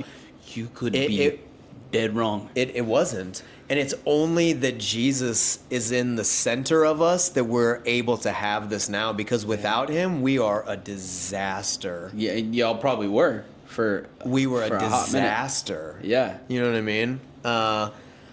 So yeah, she was with me at the beginning, all through that. Your literal ride or die from the moment for real, like a for real one, That's crazy. And so I picked up all our stuff and moved out to Oklahoma. So what's the plan on that? So we came out here. We're going. I got out of jail in April. Okay. April 2018. Okay. We saved up money. I was just driving Lyft. It's crazy, dude. I have a master's degree and I'm driving a Lyft. Part-time. Do you know what I mean? It's funny how the Lord works. It does, dude. He's like, take this little slice of humble pie. So you're driving Lyft. You're married to Sydney, and you're now... She's working as a lifeguard at a resort in Vegas. Yeah. Just enough money. Yeah, so we're saving up, okay. right? We're saving up. No, because now our goal is I want to go to Oklahoma. We're getting out of here. Are you going to church right now? Yes, we're starting to get back into church with your mom. Yes. Dude, I can't imagine the prayer meeting your mom and your grandparents and your dad would have had. They're like, and here's the thing, though. Don't hold your breath. That's what it is. They almost have PTSD. They're like, oh my gosh, please let this Lord, please, it's don't let him eggshells. Do you know what I mean? Pull it our leg. Yeah. Jesus help us. So when I get out of jail, I go back and live with my parents. And Sydney actually goes back and lives with her mom, even though we're married. Because it's you know what I mean? It's just rough at this time. I'm even physically and mentally, even though you commit your life to Christ, and He gives you a new heart, but it's like He's going to renew your mind your whole life, and so I'm still working through stuff, and it's hard, you know. You're a baby Christian. I'm not. She's a baby Christian. Yeah. So they were like our safety nets and just kind of giving us some accountability and like. Is Sydney's mom a Christian? This is another part of the testimony. Okay. That's real cool. Come on. So then, when I live with my parents, we're just saving money to try and move out here. Yeah. And so we save up like $3,000, like this. It's literally enough to get here, and like in October of 2018 we move out. October 2018. Okay. So fun fact, I had just come to For real? OKC. I just got here. Dude, we were arriving. I know. Isn't that crazy? That's cool. August 2018 I was here. That's cool, bro. Yeah. Yeah. So we're both so we're you're like, moving to OKC. So we came out here. here with just our little U-Haul. Yeah. And we towed our one little car. Yeah. And we didn't have a place to stay, and we didn't have jobs, neither one of us. Dude. But you But God went on had given me that vision. Yes. I was like, we're going out to Oklahoma. And Sydney had gotten behind that. Yeah. Man, oh, yeah. Wow. Yeah, she's like, yep, let's go. Not that, and I'm not saying that she shouldn't have, but like, what a dude. The piece. It's almost like you can see the pieces just like as soon as it's crazy. It's just starting to immediately. It's crazy. So we and this is how God orchestrates like every little detail of this. Okay, so when we come out here, we don't have a place to stay. Yeah. So we go to my aunt and uncles who live here. The retired Air Force pilot. Yes. And we stay there for a week, and we're like, okay, we need to find a place. Yeah. But we have like no money. Yeah, you have no money. You kind of need a job. So we're looking for an apartment based on like what is the dirt cheapest place So you're gonna live in Del we City? can find. No. Oh, okay. So we find an apartment that only has $100 security deposit, and it's like right. Is security optional? It's super sketch, bro. Yeah. And I come from Vegas, which is crazy crime, and this particular apartment complex, there were gunshots every month in our parking lot, and I was like, this is like Vegas over here. Like it didn't really actually kind of like you know home. what I mean? It's like it feels normal. So we move in to this apartment because it only had $100 security deposit. Okay, but this is how God so as soon as we move in, we're super hungry to get into church. Yeah. But we don't know a person here. So you're in Oklahoma City. Yes. So you bypass, you follow, you're kicking. So we get on and my aunt and uncle live if you take the 240 out east, they live off Anderson out there. They have like land out there. Yeah. So they're right there. We come and we get into our little apartment, and I'm like, dude, we got to find a church. And so we just Google map churches, and Crossroads Church was the closest one. That's crazy. To us. That's crazy. And so I'm like, all right, we're going to go here. A literal mega church. Crazy. And so we walk in, and I don't know a person in here. Yeah. But I walked in, and I'm telling you, the Holy Spirit was like, you're home. Like, this is your home. I felt it instantly. Yeah. I just knew it. Yeah. And this sweet woman, Anita, who's still at our church, came up and prayed with us that first time we were there. Wow. And this is how I know. So the next weekend, we mixed up the service times. We did something to where we missed. I was like, oh, but we had to get into a church. We wanted so bad. Yeah. So we actually went to 2 other church services at 2 different churches that same day. Oh, okay. And both times we walked in, we're like, nope, this ain't nope, it. that was it. That was the one. We just, you know what I mean? And so mixed it up. We've been at Crossroads since October of 2018. We didn't know a soul in there. And now, man. Here you go. So wow, first off, crazy. Yeah. Wow. So you're a Christian now? You getting a house? So back then, you're October 2018, you get a house. we got that little apartment. That tiny little apartment, bro. Yeah. That was super hood. I loved it. Okay. It's funny though because we were so poor. Okay? And I didn't realize at the time because we were so happy. Yeah, of course. I look back on that apartment with the fondest Really? memories ever. It was like this. It was like just this little nest where we were both loving Jesus and we had nothing, so all we had was each other and God. Yeah. And it was just the best ever. That's awesome. But we had nothing. Like, we didn't have a kitchen table. We had one car. You're like a dude living in an apartment by himself. This is how poor. This is crazy. People, and they laugh all the time. So I had my cousin come in and house it because we had this tiny little dog at the time. She came over because we I'm still flying back to Vegas to go to court cases from Oklahoma City. That's terrible. So I'm like flying back and forth, and you know it's a frustrating thing because you've had this massive heart change, but you're still having to deal. I've changed. Like I you know still have to confront your past. Like, we've heard this before, Adam. Yeah. But when we left, my cousin texted me and she's like, "Where's all your forks at? Like, you only have one fork in this house." I was like, he's probably gonna say they didn't have. We have one fork, dude, and we used to just share a ramen bowl every night. Hey, we're gonna go pick up our groceries for the flat of ramens. We were so poor, dude. When we didn't have a kitchen table, so we just sat on our couch at the coffee table every night. That's great. But it was, it was awesome. It was an awesome time. That's where our first son was actually born, in that little apartment. Okay. Yeah. So what year was that? He was born in, oh my gosh, in August of 2019. Okay. So she got pregnant almost right away. Yeah, right once you guys got here. And then, yeah, 2019. Dude, you get the family now. Yeah. You have finally. But man, it was a road, bro. Man. It was a road. And still when I was here, I had no idea like what I was going to do. Yeah. I was still like Yeah, so what do you guys pick up jobs? What's the She and it's crazy, dude. This is how God was orchestrating every little part.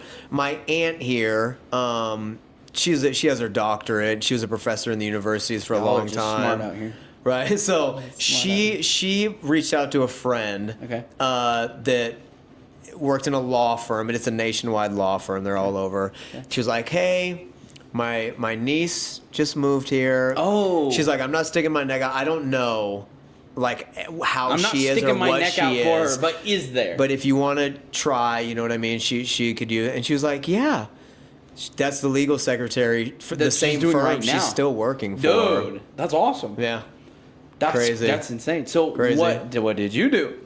I did Lyft again for a little bit. Okay, so you Lyft for a while? I just had no idea what I was going to do. Yep. And I was so lost. I was like, do I go back to school?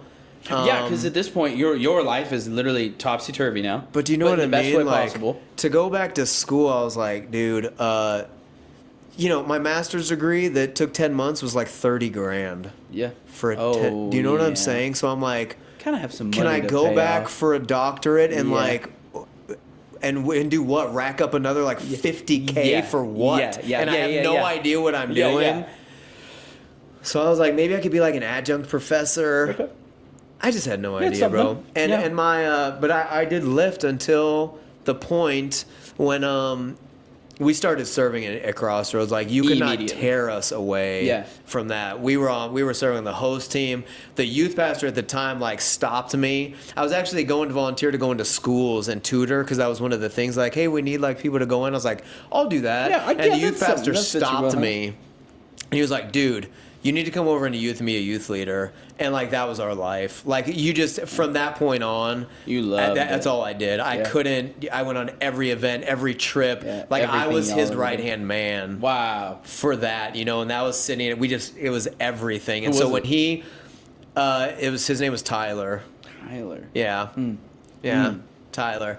At the time, he went on to be a lead pastor somewhere else. Okay. He wasn't there for very long, like 6 months. Yeah. 8 months. Like his full tenure? Like that's it? Or as long as that was all. Pastor Mark was the youth pastor before that. But see, there was a big church split right before I came that I was ignorant of all of it. I had no idea. Really? Yeah. So as soon as I came, our lead pastor now, which is 7 years later, had just stepped up lead pastor. Wow. I didn't know that. And he came in as a youth pastor. Okay. And Pastor Mark just he'd take me out to coffee one day, and Jack was a week old, my firstborn, and he was like, "Hey, dude, I want to put this to you." He was like, "I see an anointing on you, and I want you to consider coming in and being an interim youth pastor." And I was like, "Dog," I was like, unqualified. Do you know what I mean? You don't know if you know the definition of that. But do you know what I'm saying? Man. But I had made that promise to God. If there's an if you open a door. Yep. And so when he asked it, he was like, There you know, it if you is. need to go home and pray, I was like, I don't need to pray about it. Like, I'll do it. You know what I mean? That's incredible. And so for a year and a half, for 3 months I was interim. For a year I was part-time. And then I went full-time after a year and a half. So you've only been full time for. Well, now it's been 5 years. Yeah, I was about to say. So, it's coming up on 6 this year. Wow. 6 years full-time. Wow. And you've been there, what, 8? No, 6. No. 6 years the full-time. The full time. Yeah. So about 4.5, 5. 4.5 years full time. Full. Yeah. Full time working. Yeah. Wow. But then I've gone back to school now twice for just ministerial. Oh, you have? You know, yeah. Okay, yeah. very cool. Yeah, and just. What have you done?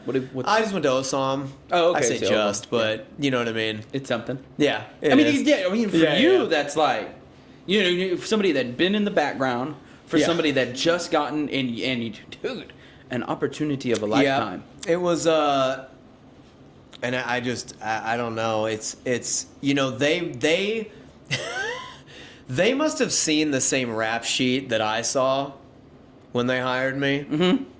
Yeah. Mm-hmm. You want to talk about faith? Yeah. Like the faith that our lead pastor had to have to be like, we're still gonna go. He said this and guy. give him a shot. You know what I mean? He's been a Christian for mind blowing. A year, 2 years, it's maybe. It's mind blowing. Yeah. And it just speaks to the fact of what just when we are at our weakest, he's strongest. Man, when dude. we are absolutely, and I think it all worked for me because I was so humble. I was like, I don't know anything. Yeah. I don't know anything. Which that is almost probably the best thing. And so when I came in, I was like, this is all we're going to do. Yeah. We're going to love them. We're going to teach them how to love Jesus. We're going to teach them the Bible. Like, that's all I know how to do. If every youth ministry could do that right there. That's it. It'd be great. And so we worked incredibly hard. And it's still now, like in our youth, we are going to be the kindest. Like our culture is going to be so kind and sacrificial and generous toward each other. Yeah. Like this sounds corny, right? And other youth pastors are going to roll their eyes at me. Like I will not tolerate our students saying shut up or stupid or things like that. Every time I'll correct them, but it's a culture now to where they correct themselves. Wow. Like they're not allowed to say it to each other. I love that. And because that's all I knew to do at the beginning. Was like, we're just going to love each other as well as we can. These are the fruit of the Spirit, and we're going to stick by them. I'm telling you, dude. And it just, but I think there's something to it. And when you get to that basic level of building up something in a healthy way, because it started. Do you know what I'm saying? Like, yeah. I didn't know any better. Yeah. Or any different. Yeah, you were like, love is the cornerstone. All I know is that I love Jesus, I love the Bible, and I love you. So let's just do these things together. Do that. Let's do those 3 things. And that's just it. Dude, that's so cool. That's all. Wow. And here we are. Wow. Today, here we are. Wow. Okay, so some of the things I always like to ask you is, what did you think that you would lose by becoming a Christian? And what are some of the things you thought you'd gain or you didn't know you'd gain? Yeah. Here's the thing. I'm very grateful for how hard and far God let me fall. Mm-hmm. You know? Yeah. That's such a weird thing to say. It is. If you don't understand. But here's the thing, because if I didn't go that far down, I probably still wouldn't be a Christian. Yeah. It's to be waiting in between. And this is the trap and the snare of the world and the enemy, is that he lulls you into a false sense of, I'm okay, because you never hit the bottom, even though you're all spiritually bankrupt, but he has a way of deceiving you into thinking you're fulfilled and you're good and you're distracted, you know what I mean? That's good. And so I actually didn't think I would lose anything. because I had seen the underside of sin, and it had already taken everything from me. Like I actually saw I was like an inch from like physical death. Yeah. So I saw the end result of what sin takes, where I don't think most people get there. Yeah, they only go to the cycle where they can get into it enough where it's still kind of fun, but there's still some consequences. You know what I mean? But it doesn't take their soul. And even talking about like people who are not Christian, who've never been Christian, you know, I think people get like a decent job and they have a family. They've never been to church, but they just think like, this is okay. This is what it is. I'm not experiencing pain, so I don't need to change. Yeah. So I'm actually really grateful for the pain because it was a catalyst to my like radical change. So sometimes Satan will keep you from hitting the bottom because that's where I think so, dude. And he's like, why? I don't need to do it. Why would you hit the bottom? Yeah. You're separated from God. That's all I need. He just needs you an inch away. I think Satan will actually elevate you to falsify your belief that you're okay. Because it's not, pain is not his goal. Separation from God is. Yeah. That's true. Yeah. Some people have a very cushy comfort life. Do you know what I'm saying? Like, some of the most wicked God. people are the most successful. Yeah. And you think, well, how would God allow that to happen? It's like, well, no, you know what I mean? Satan's just not like, he's kind of orchestrating these things too, because ultimately it's just the separation from God that he cares about. That's fair. It's a soul he's after. It's not the earthly circumstances that he's really concerned about. Yeah, and I think one of the key things you said there is he wants you to put up that sense of security. Yeah. To make you feel secure, and that's like your whole story. You know? As long as it's not that bad, if I have security, this, but finally, gone, rock bottom, Jesus, here we are. Yep. Wow. And that's the only thing, he is the only thing, the power of the Holy Spirit is the only thing that has not been temporary, that's been lasting, sustaining, stronger every day in him. Like, I know. Transforming your mind. I know. Your physical body is now empty. I've tried everything. Clean.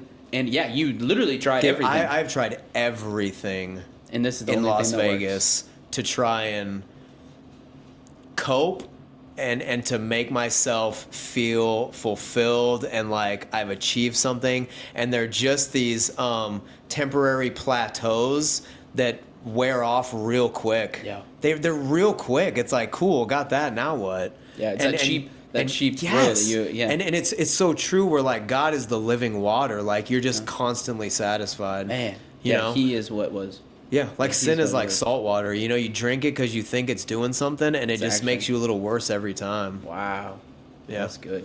So I didn't think I was losing anything by coming to God, because I was almost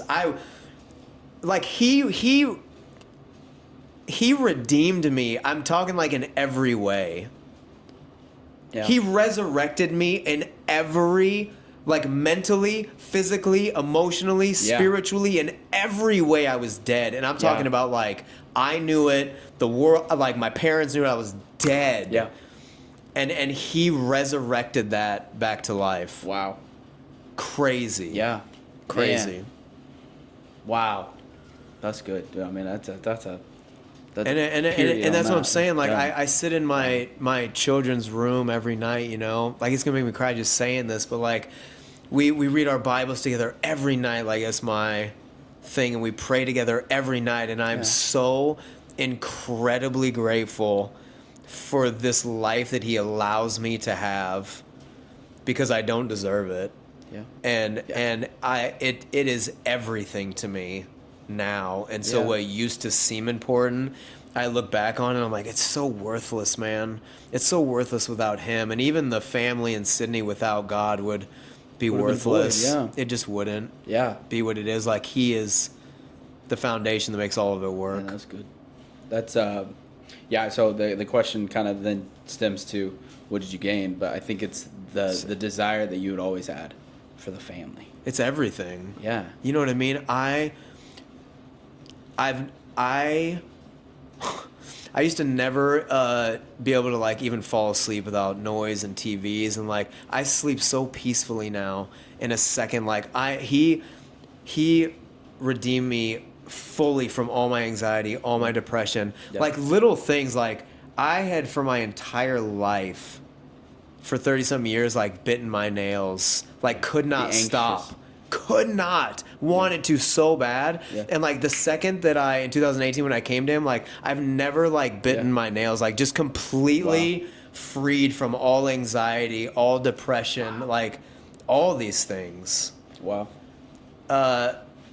It's just amazing. He really is the only true definition of freedom and life. So I think a lot of people could be, I think a lot of people would have like the question of, like, when did you become sober again? From alcohol, drugs, jail. Yeah, Oh, that was it. Yeah. And then you were done. There were still like some kind of teeterings when I was still in Vegas. You know what I mean? Yeah. Still in the environment. And it was still stemming from. I was still hurting a lot and working through things.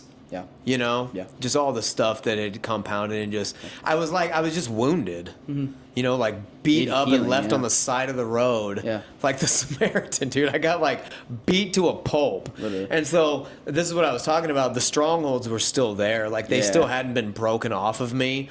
And so when I would have moments of pain, my instinct and what I know is to go back and get something to numb it. And so there were little times of that, but my trajectory had changed from this to this.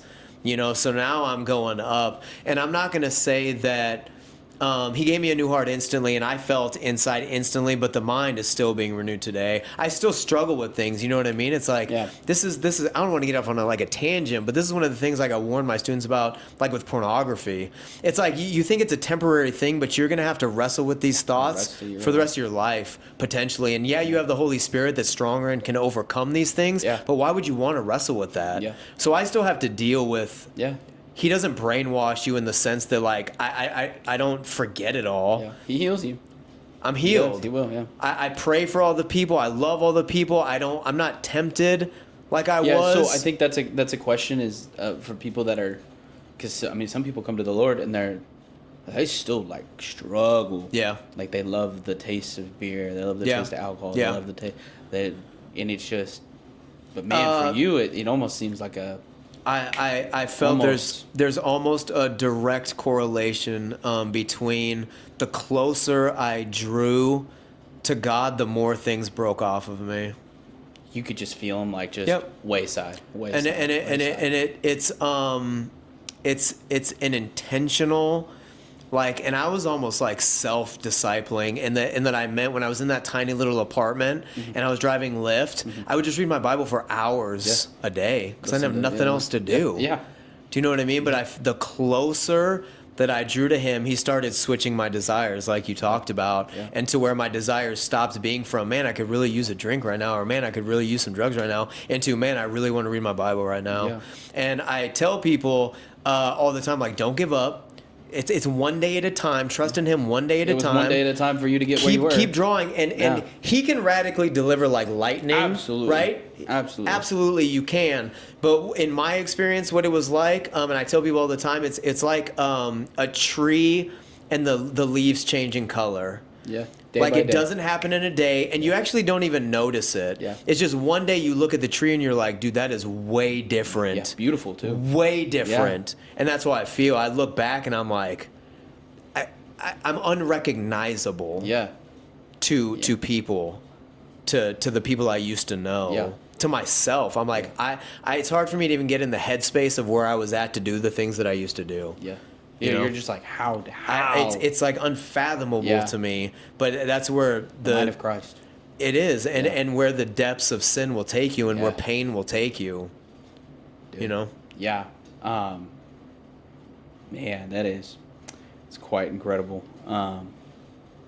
There's a verse, I think it's in Deuteronomy. It says the Israelites have just gotten into the land, the Promised Land. Mm-hmm. And we always hear about Jericho and the walls coming down, and it's a week, and they're walking around once, and it's 7 times. And it comes down, they pillage and they take it, and it's a land that God has given them. But it's interesting because before they enter the land that they were given, God told them. He set it up. He said, "Here's the game plan. Here's the game plan. I will drive out the nations before you, little by little." Yeah. For if I gave it to you, the whole to you, So it good. would destroy you. Yeah. Yeah. And it's little by little. So God is the God of miracles. Yeah. Big Jericho wall break, Yep. but he's also the God of little by little. And it may be day after day. You know Aaron Wolf at Spring Creek? Yeah. He said something years ago that always stuck with me, and it was in the context of being a youth pastor, and he said, nothing beats out longevity. Oh, he says it all the time, dude. But it's true. Yeah. It is, if you're doing it right. Yeah. You know what I mean? Yeah. And what you said is exactly true about if he gave it to you at all at once, you would destroy collapse you. under the Yes. and it's I like to think about it sometimes also as like if you're a tree, you know what I mean, and God gives you all this amazing. If He lets your reach and your influence go real far right away, and your roots aren't down deep, you'll just topple over. So He usually works for so long, just growing you deep before you're ever going to see influence or reaching out. Yeah, before you reproduce, you know, sprout seeds. He just knows what he's doing. And crazy? So it's crazy because even now, I'm like, I don't know what I'm doing. Yeah. Not in the youth pastor context, but I mean, I don't know. I am acutely aware. Because how old are you? 27. You're like, I'm jealous of you just hearing that number. Okay. Dude, every year you mentioned, I was like, okay, I was this old. I literally want to like hit you right now. I am acutely aware of how much ministry I have left. I don't know if you think like that. Yeah. I do. Yeah. I'm like, if I have maybe 20 years left of ministry. Yeah. And so I am trying to live, and I'm talking like every minute of my day with the most intentionality that I can to let God extract every single thing He can out of me as possible. Yeah. Because I see an expiration date. Yeah. But I don't know also what I'm doing next. Yeah. I'm not gonna be a youth pastor forever. I mean, you I don't could want to be a youth pastor forever. I can't. But you're killing it. So No, I cannot be a youth pastor. Every year I'm like, y'all are killing. You're killing me. Just talking about general counsel. You're Dude, like, oh, it almost killed me. Yeah. So, okay, well, I do feel we're kind of coming to a close, but I do have one last question. Yeah. If there is anybody watching this, anybody listening to this, and they're in Adam's shoes, they're on the path to, they're coming out of high school, they're getting into drinking, social drinking. They're in the middle of it. They're managing their drinking. They're managing their drugs. They're managing their sex addiction. They're managing their pornography addiction. They're managing their sin, or they're at the rock bottom, or they're just near it. What is your advice to Adam, or the person that's in Adam's shoes right now? If you don't, church is everything. Yeah.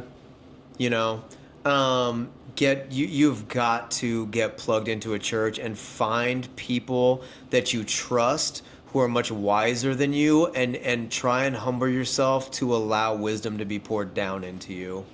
And if you can take that, if you can find somebody that you trust and actually, and here's this is the struggle. This is why the devil's so good, because he makes you think that you don't need that. And so it's two different actually pieces of advice. To somebody who's at the bottom, that's what I would suggest. Like, don't wait till you get to that point. Get into that church and just surrender it all and let Him do what He's always designed you to do starting today. Don't wait another 5 years or think that you can manage to start living out the purpose that He has always had for your life. You know what I mean? He's always had a plan for my life. I just was off course for a long time. And to the student who is just starting to dabble, this is another reason why the enemy is so good.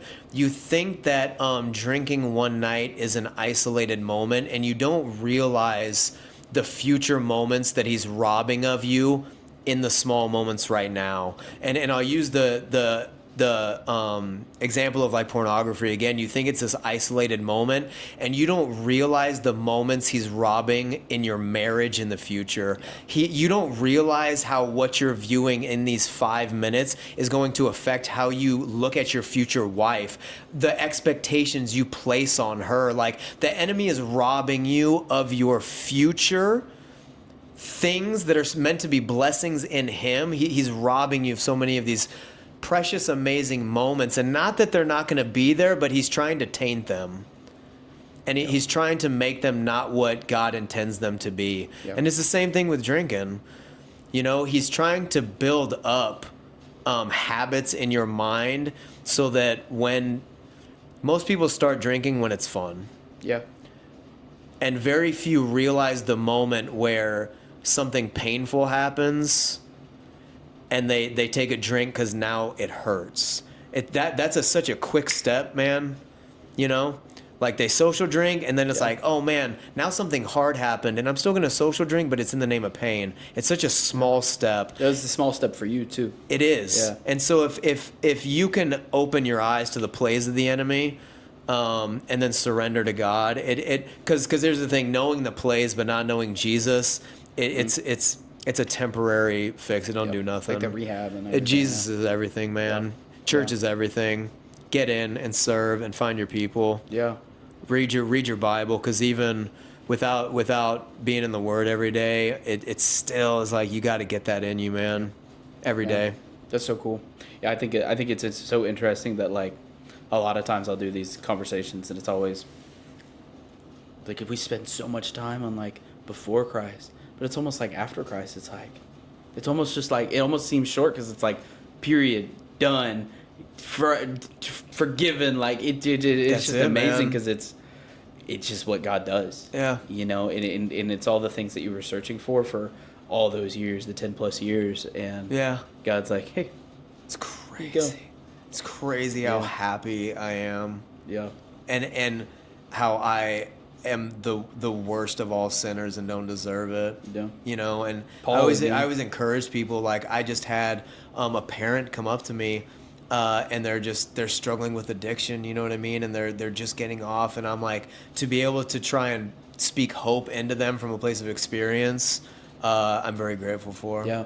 Yeah, there's a privilege that you have, and there's also a place of empathy that you have that other people don't have. Yeah. That's incredible. I have like my own personal questions though. Hit it, bro. No? Whenever I describe you, I'm like, so he's youth pastor at Crossroads Church, Crossroads Cathedral, and he's carrying more ink on him than a printer. So how many tattoos do you have? If you're listening, the dude has how many? Here's the thing. Lost People count? ask that a lot. Yeah. They all run into each other. So there are a lot of people that are like one. Like from the torso up, it's pretty solid. Yeah, it's just the same. Yeah. And here's the thing, you know, it's so funny because students, you know, our culture, they're always like, yo, Pastor Adam, what about this tattoo I'm thinking about getting? And I do not give them the response that they think I'm going to give them. What do you give them? No. I'm like, listen, it's kind of like the speech I give them is like, listen, it's kind of like giving, right? It's kind of like tithing. Two people can give the same amount, and one, their motivations, the condition of their heart is way off. God's not going to honor that. I think that two people can get a tattoo, and one, their motivation be like real prideful, egotistical. I want to look cool. Yep, and God is not going to honor that. And I think that somebody can be like, I genuinely want to glorify God, and I have a Bible verse or something like that. Yeah. I'm like, okay, personally, I'll never get another tattoo. Really? I actually have, and when I first came here, you know, still like strongholds and stuff. Like I'm in the tattoo shops. I still have connections and stuff like that. Yeah. You probably got some good tattoos. I have it's paid, but it's not finished, and I'll never get it finished. Really? I got convicted midway. I was like, I don't need this no more. Really? Like I'm doing it for the wrong reasons. Wow. And I have kind of a different view of it because the people I hung around with, a lot of them really? Way more tattoos than me. I feel like naked. Almost like face. Really? Like they own tattoo shops. No and so way.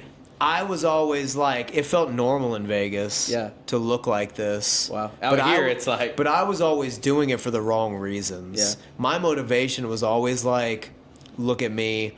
I want you to think I'm tough. I want you to see the kind of people that I'm around. And I'm trying to put out this like identity to the world, and it was wrong. Yeah. Where I don't want that anymore. Yeah. That's not who I am now. I have these things as a testimony, but I warn students about it. Just like, I'm like, I'm not about it. Wow. And I think tattoos, honestly, now are so prevalent. I think you're actually super cool if you have none. Really? Yeah. Wow, I think almost the majority of people have tattoos. Like one or two at least. It's rare to see people that are like clean. I call them clean. Yeah. Without any tattoos. Yeah. And I'm like, that's dope. Wow. Yeah. So when was the last one? What was the last one? Right when I moved here. 2018? Started. Yeah. Wow.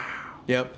And actually it's like I said, my best friends, my roommates were tattooers. So we would just go into the tattoo shops and they would just lock it up and just tattoo me as long as I wanted, and the part of it was, it's like, well, I didn't pay for them, but then the downside is I probably wouldn't have as many if I had to pay for them. Well, that's what I think. Every time I look at you, I'm like, the dude had to have dropped at least $10K in tattoos. Yeah, they're expensive, man. They're insane. And, I warn, especially, it just depends. It's like the first thing I ask when people are like, oh, I'm going to get this tattoo. Why? I'm like, why? And their first thing is like, well, it's a Bible verse and I'll press a little bit harder. And I was like, but who's it for? Like, do you bring it up in conversation? Do you know what I mean? Like, I try to get them to the place of doing a heart check. Yeah.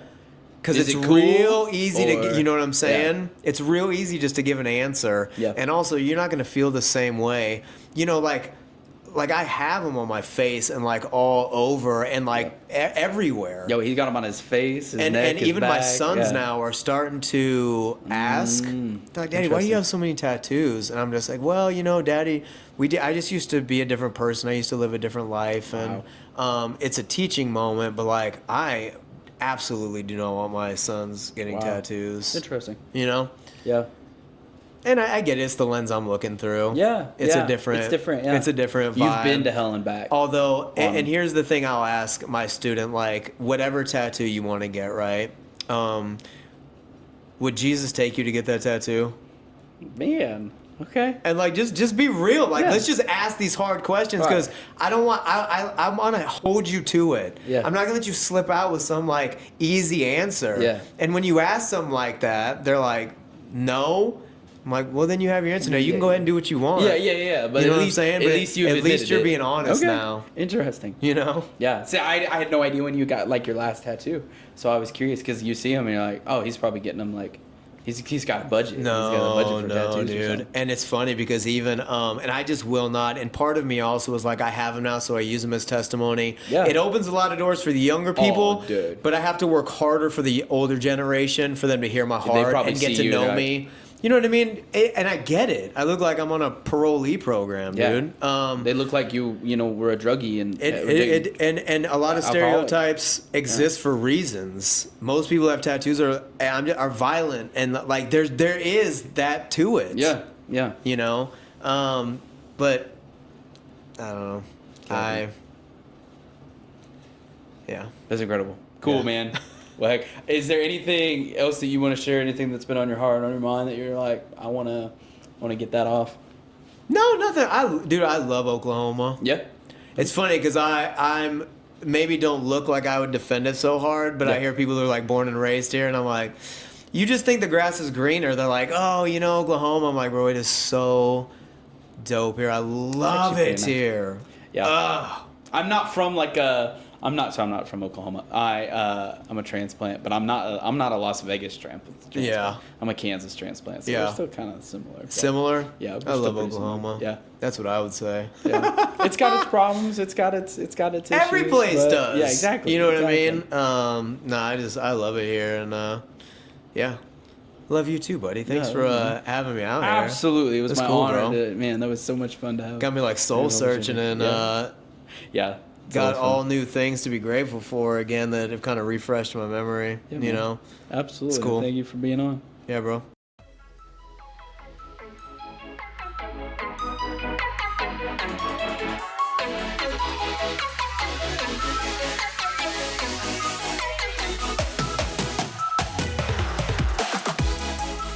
Thank you for listening to the Faith and Focus podcast. I hope that you enjoyed this story that gives God the glory. Revelation chapter 12, verse 11 says, "And they have conquered him by the blood of the Lamb and by the word of their testimony. For they loved not their lives even unto death." There's victory in the blood of Christ, and there's victory when we tell our stories. So I challenge you today, if you know someone in your life who's going through something similar to the story you heard today, take a moment pray, and send this podcast to them and see what God will do. And if someone cared enough about you to send you this podcast, and you feel a tug on your heart to accept Jesus as your Lord and Savior, all you got to do is say, "Dear God, I know I messed up, but I know you still love me. Will you be the Lord of my life and join me on this journey?"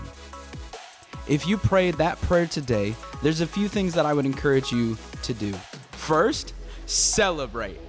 This is the most important decision in your entire life. And if someone sent you this podcast, make sure to tell them that you accepted Jesus as your Lord and Savior so that you can enjoy your newfound hope with your friend. The second thing I would encourage you to do is text the name Jesus, Jesus, to the number 27126. When you do that, you'll receive a link with a website with 8 short videos that tell you a little bit about the Christian walk without all the Christianese behind it. Lastly, I tell you to find a church, to get plugged into a new community, and find those that would celebrate your newfound joy with you. Also, don't forget you can listen on Spotify, Amazon Music, Apple Podcasts, iHeartRadio, and Google Podcasts. Thank you guys for all the support, and for all you listeners out there, I'm praying for you, and we will see you in the next one.